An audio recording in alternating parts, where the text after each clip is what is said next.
Paano yun, te? At may kas niya naman yung belta mo kaya danon.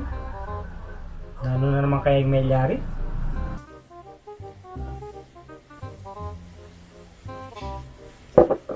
Driver!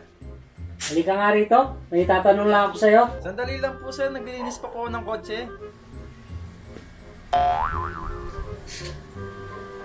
Ano na naman kaya ang problema ng gunggong na yun? Kung kailan sinisipag ba naman ako? Ito ko talaga yun. Talaga naman ako. Tiyan, bakit po ba? Kaya din gusto po kayo konti lang. Upo po ako. Nahiya naman ako sa'yo. Lipat ka nga doon. Doon ka na lang. Sige po, sige po. Uy, sakto, may kape dito. Walang iya ka. Kape ko yan eh. Sir tayo. Nahuhaw na ako eh. Napansin ko lang. Bakit tumaas yung bill natin sa tubig? May kinalaman ka ba dito?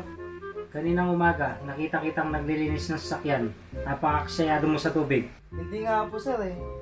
Sa totoo nga lang, napakatipid na po namin sa tubig. Dahil nagkasundo kami ni ma'am, kapag wala ka, sabay kaming maliligo.